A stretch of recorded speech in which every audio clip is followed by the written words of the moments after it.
Tuesday, July 2. This is the news on PBCJ. I am Simone Absalom.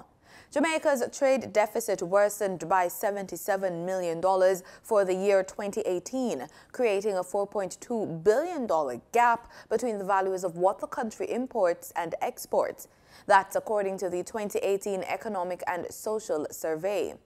A trade deficit or negative balance of trade occurs when the value of imports of goods and services, amount being spent, exceeds the value of exports of goods and services, income earned. According to the survey published by the Planning Institute of Jamaica, the nation saw a $592.5 million rise in the value of imports to US $6.1 billion. This outpaced the $515.5 million rise in the value of exports, which stood at US $1.9 billion at the end of the reporting period. Export earnings were given a boost by the alumina, bauxite, and mineral fuels sectors, which accounted for 77% of the value of exports. In addition to the increased earnings from exports, the goods and services account balance improved because of increased tourist expenditure.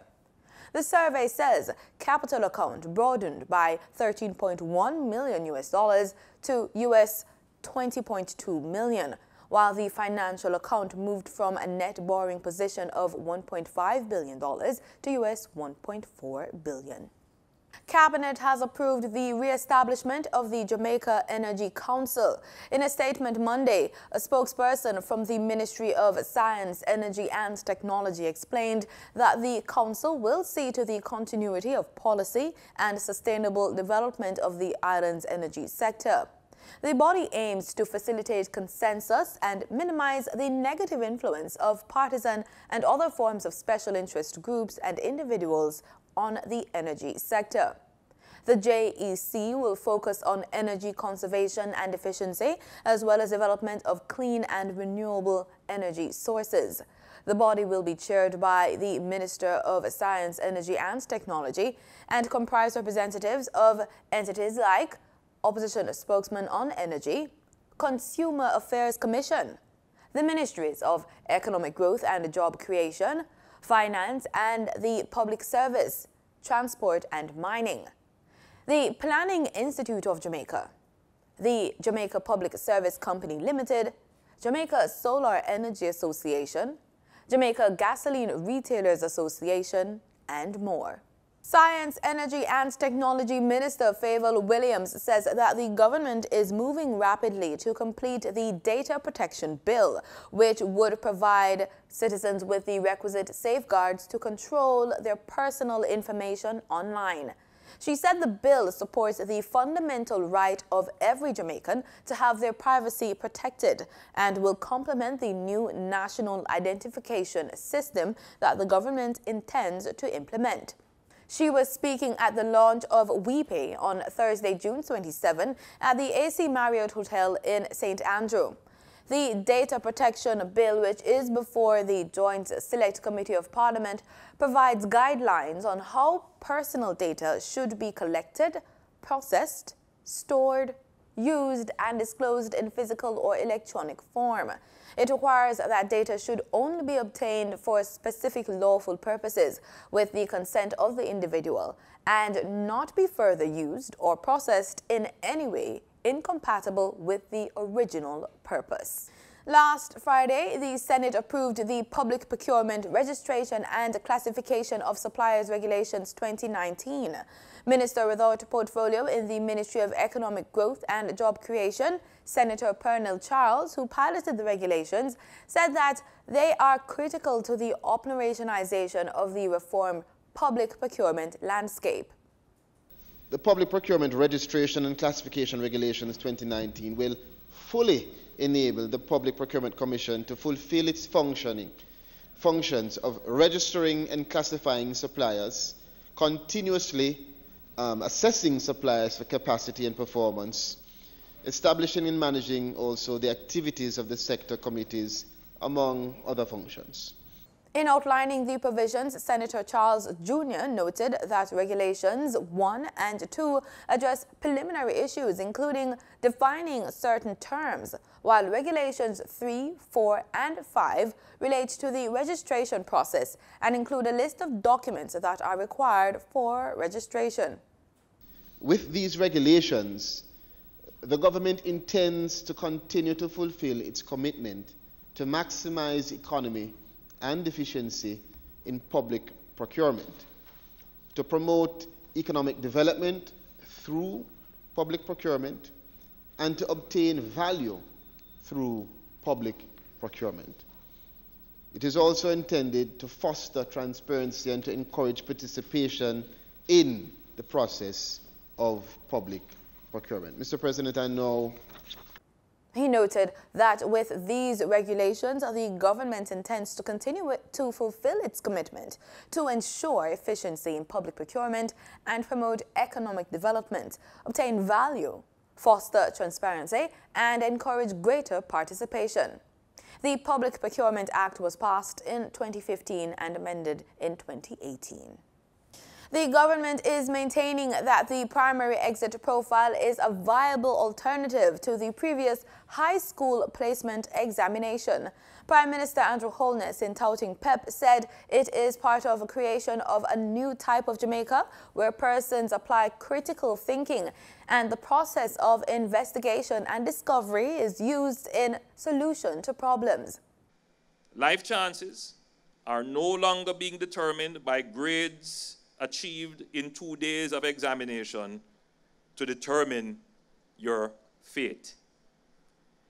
We are continuing to re-engineer the education system so that every single child gets access to the best educational opportunities to fulfill their potential and, of course, ensure that Jamaica can grow and be a prosperous country. PEP has replaced the Grade 6 Achievement Test, GSAT, and has been used to place students in high schools for the 2019-2020 academic year. Prime Minister Holness assured that the administration is committed to re-engineering the education system. The government remains steadfast in its commitment to give our children the best quality education under the best conditions to meet their own self-actualization as well as for the advancement of our society. Education prepares our students for life, for work, and for citizenship. Amid the rapid societal changes, our approaches, programs, and areas of emphasis must keep pace to be relevant to contemporary society and to the future. This involves creating an encouraging and nurturing environment that allows for creativity and for the inquiring and curious mind to explore new ways of doing familiar things. For his part, Minister without portfolio with responsibility for education, youth and information, Carl Samuda, said that while the vast majority of teachers are supportive of PEP, he is aware that concerns remain and assured that the ministry is doing everything to address these matters. The first cohort of grade 6 students sat the PEP exam this year. They were tested in 3 stages with a performance task test on March 27 and 28, an ability test on February 26 and a curriculum-based test on April 16 and 17. The Prime Minister and Minister Samuda were addressing the ceremony for the Prime Minister's Medal of Appreciation for Service to Education at Jamaica House last week. Investment banker Peter Melhado has been appointed chairman of Sagicor Group Jamaica Limited, effective July 2, 2019. Melhado succeeds Richard Biles, who was appointed governor of the Bank of Jamaica. Biles stepped down as chairman and director of Sagicor Group, its subsidiaries and all board committees, effective June 30, 2019. The new Sagicor Group chairman will also be appointed director and chairman of Sagicor Life Jamaica Limited and Sagicor Life of the Cayman Islands Limited, subject to regulatory approvals. He will also continue as director of Sagicor Bank of Jamaica Limited. The US dollar on Monday, July 1, ended trading at Jamaican $131.72, up by 65 cents. That's according to the Bank of Jamaica's daily foreign exchange trading summary. The Canadian dollar ended trading at Jamaican $101.42, down from $101.86, while the British pound sterling ended trading at Jamaican $165.04, down from $168.08. In regional news, people in developing countries, including the Caribbean, spend $500 billion annually, over $80 per person, out of their own pockets to access health services. That's according to a new World Bank report published on Friday.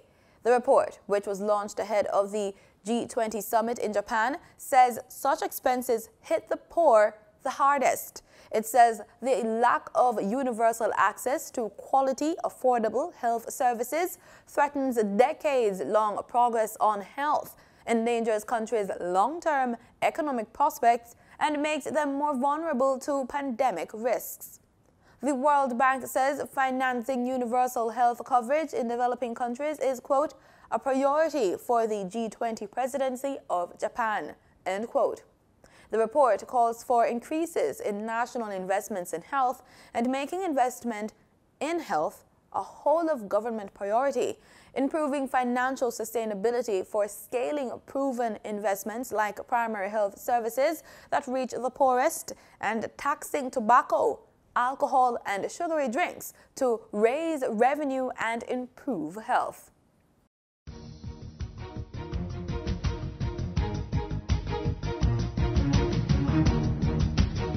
In sports, Jamaica's senior women's netball team, the Sunshine Girls, are now ranked second in the world.